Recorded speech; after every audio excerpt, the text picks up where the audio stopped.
Be me, Olivia, 28. Just broke up with Ethan last month after 2 years together. Told all my friends he was emotionally unavailable and couldn't handle a strong woman. Honestly feel pretty vindicated about the whole thing. He kept trying to bring up communication issues, which was obviously just code for wanting me to be more submissive. Whatever. His loss. Fast forward to today. Realize I left my favorite earrings at his apartment. Know he's at work until 6 p.m. Figure I can swing by and grab them. Still have the spare key he gave me months ago. Technically I should probably return it, but I need my earrings first. Let myself into his place. Feels weird being here without him. Head straight to the bedroom to look for my jewelry. Checking his nightstand drawer for the little dish where I used to put them. Instead find this leather-bound notebook. Curiosity gets the better of me. What kind of guy keeps a diary anyway? Open it up, expecting maybe work notes or something boring. Immediately see it's actually a personal journal. Entries dating back to when we first started dating. Should probably put it back, but what if he wrote about me? Just a quick peek to see what he really thought about our relationship. Maybe some validation that he was intimidated by my independence. Flip to a random entry from about 6 months into our relationship.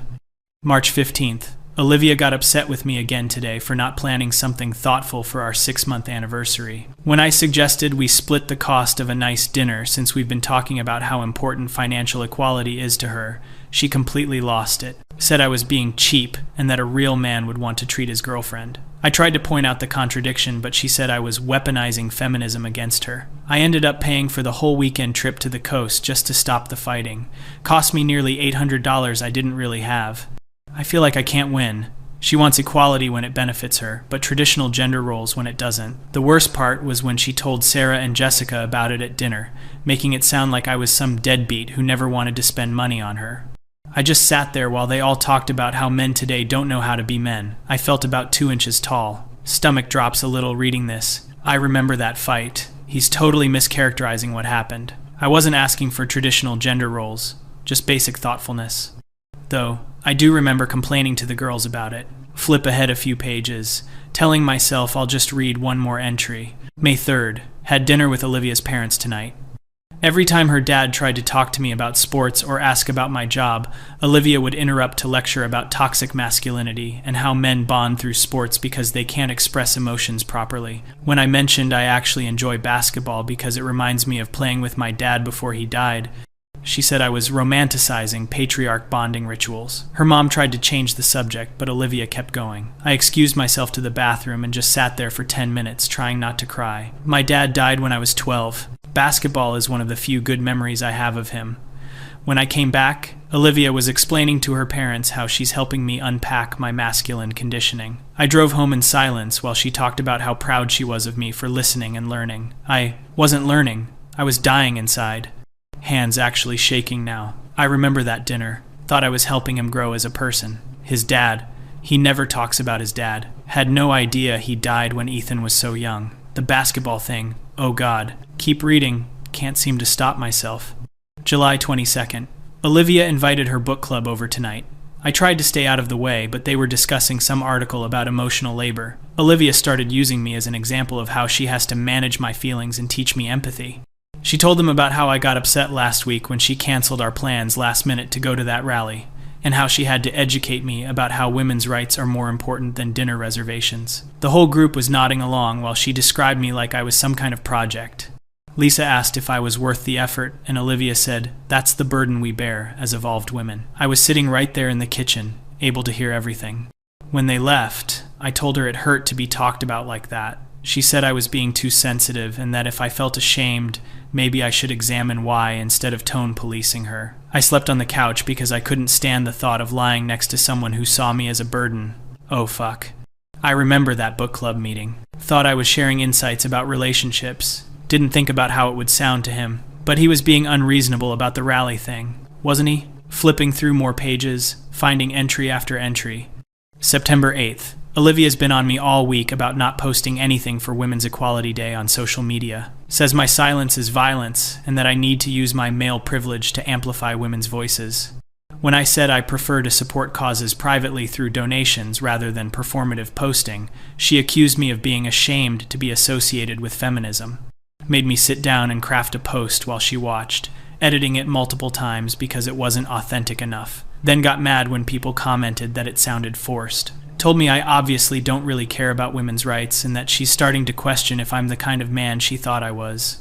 I've donated to 3 women's organizations this year and volunteer at the domestic violence shelter every other weekend, but apparently none of that matters because I don't announce it online. I feel like nothing I do is ever enough, and when I try to express that, I'm told I'm making it about myself. The shelter volunteering. I never knew about that. Why didn't he tell me? I mean, I did need him to be more vocal about supporting women. How was I supposed to know he was doing all that other stuff if he never mentioned it? October 31st. Went to Kevin's Halloween party with Olivia tonight. Worst night I've had in months. She spent the entire party critiquing everyone's costumes for being problematic. When she started loudly explaining to a group of people why Kevin's girlfriend's Pocahontas costume was cultural appropriation, I quietly suggested maybe we could discuss it privately with them later instead of calling them out in front of everyone. Olivia turned on me in front of the whole group and said I was protecting white fragility and asked if I was one of those men who only supports women when it's convenient. I tried to say that wasn't what I meant, but she cut me off and said my defensiveness was showing. I ended up apologizing profusely just to end the scene she was making. Spent the rest of the party standing in the corner while she held court about intersectional feminism. On the drive home, she said she was disappointed in me and that she needed to see more growth if this relationship was going to work. I wanted to point out that she'd humiliated me in front of all our friends, but I knew it would just lead to another lecture about how I can't handle being called out. I'm starting to feel like I'm walking on eggshells constantly, cringing so hard reading this. I do remember that party. Felt like he was trying to silence me. But reading it from his perspective, maybe I could have handled that differently, though someone needed to say something about that costume. Hands trembling as I turn more pages. November 18th. Olivia broke up with me today, then got back together with me 6 hours later. This morning she said she couldn't be with someone who doesn't challenge the patriarchy enough because I wouldn't argue with my boss about the company's paternity leave policy during my performance review. I tried to explain that I'm already on thin ice at work and can't afford to rock the boat right now, especially since I'm trying to get promoted so I can better support us financially. She said I was prioritizing capitalism over justice and that she couldn't respect a man who chooses complicity. I was devastated, been crying on and off all day, called in sick to work because I couldn't function. Then tonight she showed up at my door saying she'd talked to her therapist and realized she was being too hard on me, but that I needed to understand her perspective better. We're back together, but I feel like emotional roadkill. This cycle of breaking up and getting back together is killing me. I never know when I'm going to say or do something that makes her question our entire relationship. I used to be a confident person, but now I second-guess everything I say or do. I feel like I'm constantly failing some test I didn't know I was taking. Stomach feels like it's dropping through the floor. I remember that fight. Thought I was holding him accountable. Didn't realize how much it was affecting him. The part about him crying. I never saw him cry. Not once in 2 years. December 3rd. Olivia's been criticizing everything I do lately. Yesterday, she said, the way I load the dishwasher is a reflection of how I view women's labor. Apparently I'm being careless and expecting her to fix my mistakes. When I suggested we could alternate who does dishes instead, she said I was trying to avoid accountability and that the problem wasn't the division of labor but my mindset. Today she got upset because I bought the wrong brand of tampons for her emergency stash. Said I clearly don't pay attention to her needs, and that mental load falls on women because men refuse to care about details. I've been keeping a note in my phone of her preferred brands for everything: tampons, birth control, face wash, coffee, but I grabbed the wrong box in a hurry and apparently that negates all the times I got it right. I apologized and went back to the store immediately, but she said sorry wasn't enough and that I needed to sit with why I'd made that mistake. I'm sitting with it now, and honestly, I think I made that mistake because I'm so anxious about messing up that my hands were shaking in the feminine products aisle. I used to joke with friends about not understanding women, but this isn't funny anymore. I feel like I'm failing at being a decent human being, and I don't know how to fix it. Oh my God. He kept notes in his phone. I never knew that. I was so angry about the tampon thing. Seemed like he just didn't care enough to remember, but he was actually trying harder than I realized. January 14th. Olivia says I have toxic positivity because I tried to cheer her up when she was having a bad day at work. Apparently suggesting we could order her favorite Thai food and watch a movie was dismissing her emotional experience and rushing her through her feelings. When I asked what she needed from me instead, she said I should know without asking and that emotional intelligence means reading the situation. But last week when she was upset and I just listened without offering solutions, she said I was being passive and not caring enough to help problem solve. I can't figure out what she wants from me. I've started keeping a journal of how she responds to different things I do, trying to find patterns, but there don't seem to be any. The same action gets completely different reactions depending on her mood. I'm exhausted from trying to decode what kind of support she needs at any given moment, while also being told that asking directly shows I'm not emotionally evolved enough. I never thought I'd say this, but I miss the simplicity of my previous relationships where I could just be myself. The pattern tracking thing, that's actually heartbreaking. I did get frustrated with him for asking what I needed. Thought he should just know. But reading this, I can see how confusing I was being. My responses probably didn't make sense from his perspective. February 9th. Had the worst fight yet with Olivia tonight. I've been struggling with anxiety lately, work stress, money concerns, and honestly the constant pressure of our relationship dynamics. I finally worked up the courage to suggest couples counseling because I feel like we're stuck in these negative patterns. Olivia completely exploded, said I was pathologizing her and trying to make her the problem. When I tried to explain that I thought we both had things to work on, she accused me of both siding our issues and said that as a man, I needed to focus on my own growth instead of deflecting. She said therapy was just another way for men to avoid taking responsibility and that if I really loved her, I'd do the work myself. I tried to say that I've been reading books and articles she's recommended, but she said reading wasn't enough and I needed to show real change. When I asked for specific examples of what change would look like, she said the fact that I needed it spelled out proved I wasn't ready for the work. I ended up apologizing for even suggesting therapy, but inside I'm screaming. I know I'm not perfect, but I feel like I've been bending over backwards to be better and it's never enough. I'm starting to lose myself in this relationship. Reading this is making me physically nauseous. I remember shutting down the therapy suggestion. Thought he was trying to make our problems seem mutual when clearly he was the one who needed to change. But maybe I was wrong about that. Maybe we both had issues. March 2nd. Olivia told me today that she's been educating her coworkers about our relationship as an example of how women can help men evolve. Apparently, I'm her success story of how the right woman can help a man overcome his conditioning. She described to them how I used to be typical, but now I'm more aware of my privilege and impact. The way she talks about me like I'm some kind of before and after transformation makes me feel sick. I wasn't some monster when we met. I was just a regular guy, trying to be decent to people. Now I feel like every conversation is a test, and every day I might discover some new way I've been unconsciously perpetuating harm. I used to have opinions and preferences and a sense of humor. Now I run everything through this filter of, is this problematic? And I've lost track of who I actually am underneath all the self-monitoring. I love Olivia, but I'm not sure I love who I've become with her. I feel like I disappeared somewhere along the way. Tears are actually falling on the pages now. I was proud of how much he'd grown. Thought I was helping him become a better person. Never considered that I might be erasing who he was. The part about losing his sense of humor. He did used to laugh more. Flipping toward more recent entries with shaking hands. March 20th. I think I need to end things with Olivia, but I don't know how. Every time I try to bring up problems in our relationship, I get told I'm being defensive or making things about myself.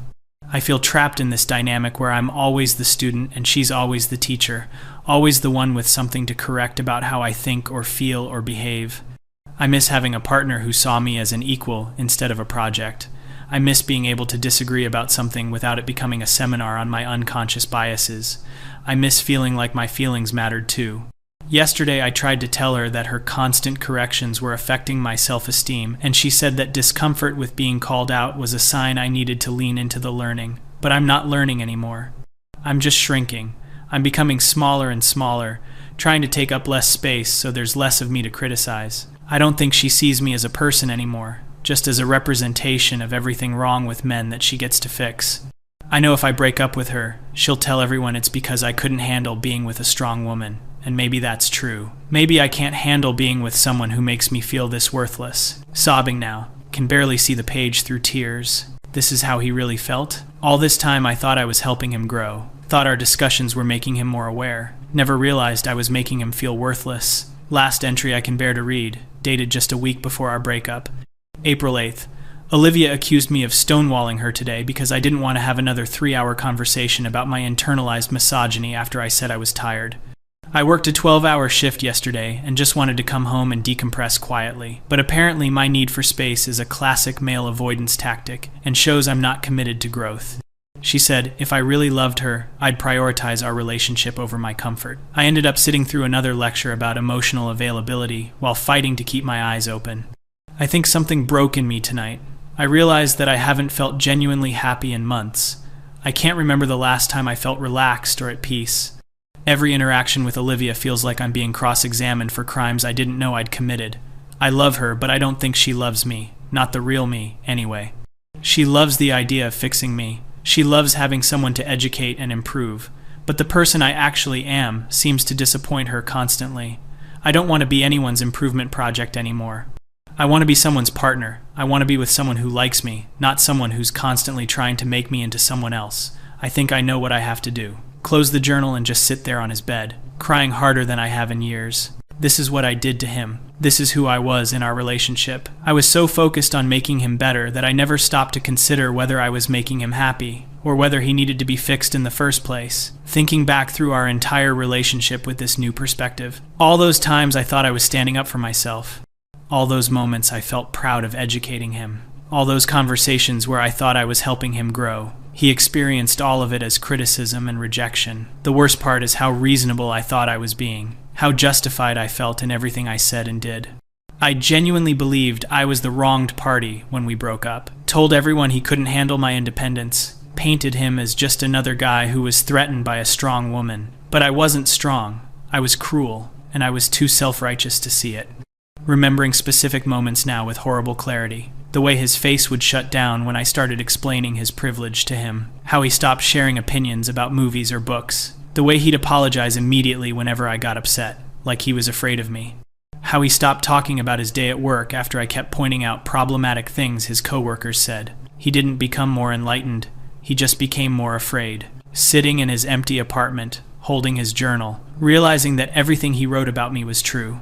I did use feminist language to shut down his concerns. I did have double standards about equality. I did treat him like a project instead of a person. I did make him feel like he could never be good enough. The most horrifying part is that I still want to argue with what he wrote. Still want to defend my actions and explain my perspective, which just proves his point about how I could never let him have his own experience. Always had to correct him. Always had to be right. I thought I was helping him become a better man. But I was really just making him hate himself, and maybe hate women too, after what I put him through. I might have done more damage to feminism in one relationship than any misogynist could do in years. Putting the journal back exactly where I found it. Taking one last look around the apartment. Seeing it now as the home of someone I systematically destroyed. Someone who tried to love me while I picked apart everything about him. Leaving without my earrings. They don't matter anymore. Nothing feels like it matters anymore except the sick realization of who I really am. Not the enlightened feminist I thought I was. Just another person who used ideology to justify being cruel. Just another person who confused being right with being good. Driving home in complete silence. No music, no podcasts, nothing. Just the sound of my own breathing and the weight of what I've learned. I was the problem the whole time. I was the toxic one. I was the one who couldn't handle being in a relationship with a good person. Going to have to live with this now. Going to have to face the fact that I drove away someone who genuinely loved me.